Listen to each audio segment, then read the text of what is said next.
बिस्मिल्लाहिर्रहमानिर्रहीम रब्बी यस्सिर वला तुअस्सिर वतम्मिम बिल खैर। अस्सलाम वालेकुम students, I am Munirul Haq, your mathematics teacher. Welcome to Success Coaching Academy. आज के इस लेसन में हम क्लास 9 का जो चैप्टर हमने फैक्टराइजेशन स्टार्ट किया हुआ है उसकी टाइप 2 डिस्कस करेंगे। फैक्टराइजेशन ऑफ टाइप 2 यानी पिछली वीडियो में हमने टाइप 1 देखी थी कि कौन सी एक्सप्रेशन को हमने टाइप 1 का नाम दिया था, तो उसको मैं क्विक रिव्यू कर दूं। टाइप 1 जो हमने की थी उसमें हमने ये किया था कि टाइप 1 की निशानी ये होगी कि थ्रू आउट हर टर्म में कोई फैक्टर कॉमन होगा। जब हर टर्म में कोई फैक्टर कॉमन होगा तो ऐसी एक्सप्रेशन को हमने टाइप 1 का नाम दे दिया था। आज हम देखते हैं कि कौन सी एक्सप्रेशन को हम टाइप 2 का नाम देते हैं। तो देखेंगे टाइप 2 के लिए आपके पास ये मैंने एक्सप्रेशन लिखी हुई है, AC plus AD plus BC plus BD। अब पहली बात यह है कि इस एक्सप्रेशन का नाम क्या है, तो इस एक्सप्रेशन का नाम है फैक्टराइजेशन बाय ग्रुपिंग। अब ये हमें किस तरह पता चलेगा पेपर में कि क्वेश्चन सॉल्व करते हुए कि ये टाइप 2 का क्वेश्चन है, ये एक्सप्रेशन जो है वो टाइप 2 से लिंक कर रही है। तो उसकी चंद निशानियां हैं जो आपने याद रखनी है। पहली बात ये है कि जो टाइप 2 होगी उसमें इवन नंबर ऑफ टर्म्स होंगी। यहाँ पे आप चेक कर सकते हैं 1 2 3 4, तो इवन नंबर्स ऑफ टर्म्स हैं। दूसरी निशानी ये होगी कि थ्रू आउट हर टर्म में कोई फैक्टर कॉमन नहीं होगा। अगर आप देखें A को मैं कॉमन लेता हूं तो A पहली टर्म से तो कॉमन है, दूसरी टर्म से कॉमन है, तीसरी और चौथी टर्म में A है ही नहीं है। तो दूसरी निशानी आपने ये याद रखनी है कि थ्रू आउट हर टर्म में कोई फैक्टर कॉमन नहीं होगा। तो इस सूरत में फिर करेंगे क्या, हम ग्रुप्स बनाएंगे। ठीक है, अगर 4 टर्म्स हैं तो 2 ग्रुप बन जाएंगे। अब ग्रुप बनाने किस तरह है, ग्रुप इस तरह बनाने हैं कि हर ग्रुप में कोई ना कोई फैक्टर कॉमन हो। ठीक है, मैं एक दफा फिर रिपीट कर दूं, इस एक्सप्रेशन की निशानी ये होगी, टाइप 2 की निशानी ये होगी, पहली बात ये कि इवन नंबर ऑफ टर्म्स होंगी। ये आपकी बुक में नहीं लिखा हुआ है, इसको आपने गौर से समझना है। बुक में जस्ट ये एक्सप्रेशन लिखी हुई है आपके पास। तो पहली बात ये है कि इसमें इवन नंबर ऑफ टर्म्स होंगी। तो देखें 1 2 3 4 टर्म्स हो सकती हैं, 6 हो सकती हैं, 8 हो सकती हैं। इवन नंबर ऑफ टर्म्स होंगी, ऑड नंबर ऑफ टर्म्स नहीं होंगी। दूसरी बात यह है कि थ्रू आउट हर टर्म में कोई फैक्टर कॉमन नहीं होगा। अगर आप A कॉमन लेते हो तो A पहली 2 टर्म में तो कॉमन है, आगे A कॉमन है ही नहीं है। तो इस सूरत में क्या करेंगे, हम ग्रुप बनाएंगे। वो ग्रुप इस तरह बनाएंगे कि हर ग्रुप में कोई ना कोई फैक्टर कॉमन होगा। अगर 4 टर्म्स हैं तो 2 ग्रुप बन जाएंगे, अगर 6 टर्म्स हैं तो 3 ग्रुप बन जाएंगे। आप देखिए, अगर मैं पहली 2 टर्म का ग्रुप बनाऊं और अगली 2 टर्म का ग्रुप बनाऊं तो हर ग्रुप में कुछ ना कुछ कॉमन होगा। तो अब इसमें A कॉमन है आपके पास, A कॉमन लें तो C प्लस D आ गया। यहां से आपके पास B कॉमन है तो B कॉमन लें तो C प्लस D आएगा। ग्रुपिंग आपने इस तरह करनी है, ये बात याद रखें कि ग्रुपिंग आपने इस तरह करनी है कि यहाँ पे जो बाइनॉमियल हो और यहाँ पे जो बाइनॉमियल हो वो सेम हो। बाइनॉमियल मींस जिसकी 2 टर्म्स हो, ऐसा पॉलिनॉमियल जिसकी 2 टर्म्स हो उसको बाइनॉमियल कहते हैं। तो अब इन दोनों में आप C प्लस D कॉमन ले लें, तो C प्लस D आप कॉमन लें तो बाकी आपके पास क्या बचता है, A प्लस B। तो ये इसकी फैक्टराइजेशन हो गई है। अब मजीद यहाँ पे क्वेश्चन करते हैं। ये मैंने question number exercise 5.1 question number 1 part 3 उठाया हुआ है KPK बोर्ड से, और ये मेरे पास क्वेश्चन नंबर 2 का जो पार्ट 1 है ये आपके पास फेडरल बोर्ड की जो बुक है उससे मैंने उठाया हुआ है। तो इन दोनों को हम देखते हैं कि क्या ये टाइप 2 पे पूरे उतरते हैं या नहीं उतरते। तो देखें, सबसे पहले सोल्यूशन में कहते हैं इसकी फैक्टराइजेशन करो, यानी इसके फैक्टर बनाओ। तो क्वेश्चन को दोबारा नीचे लिखते हैं, ax minus a minus x plus 1। अब जो टाइप 2 की मैंने आपको निशानियां बताई हैं, जो आइडेंटिफिकेशन बताई है, वो देखें। मैंने पहली बात ये की थी कि इवन नंबर ऑफ टर्म्स हो। तो देखें, चेक करें, 1 2 3 4 इवन नंबर ऑफ टर्म्स हैं।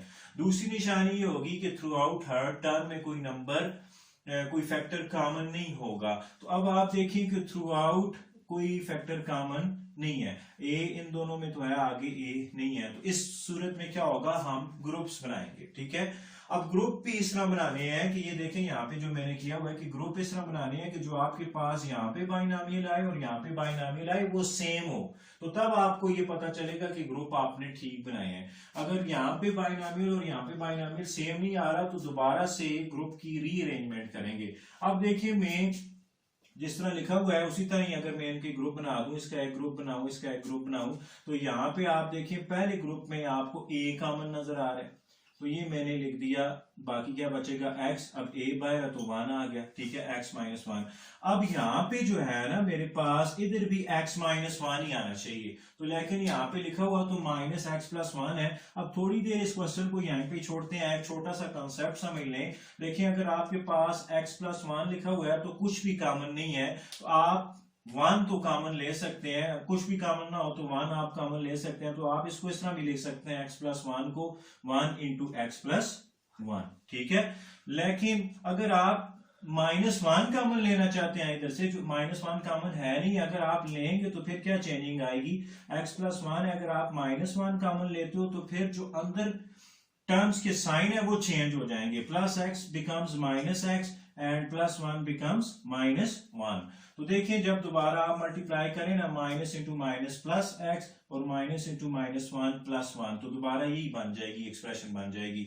तो नतीजा क्या निकलता है, नतीजा ये निकलता है जो आपने याद रखना है कि अगर आप जब प्लस 1 कॉमन लेंगे तो ब्रैकेट के अंदर साइन चेंज नहीं होंगे, और अगर आप माइनस 1 कॉमन लेंगे तो साइन चेंज करेंगे। अब ये देखिए अगर मैं यहाँ पे प्लस 1 थोड़ी देर के लिए अगर प्लस 1 कॉमन लेता हूं तो अंदर तो माइनस एक्स प्लस 1 ही रहेगा, लेकिन यहाँ पे जो बाइनॉमियल है वो x माइनस 1 है और यहाँ पे जो बाइनॉमियल है वो माइनस एक्स प्लस 1 है। ये दोनों बाइनॉमियल तो सेम नहीं है, इट मींस कि प्लस 1 कॉमन लेना मेरे लिए मौसर नहीं है, इफेक्टिव नहीं है। अगर मैं माइनस 1 कॉमन लूं, ठीक है, अगर मैं यहाँ पे माइनस 1 कॉमन लूं, देखें अब मैं यहाँ पे माइनस 1 कॉमन लेता हूं, तो माइनस 1 कॉमन लेता हूं मैं, तो minus x becomes plus x and plus 1 becomes minus 1, तो अंदर ब्रैकेट के अंदर साइन चेंज हो गया है। जब भी आप माइनस कॉमन लेंगे ये बात याद रख लें, अपने पास लिख लें, अंदर जो साइन है टर्म्स के वो चेंज हो जाएंगे। अब आप देखें यहाँ पे जो बाइनॉमियल है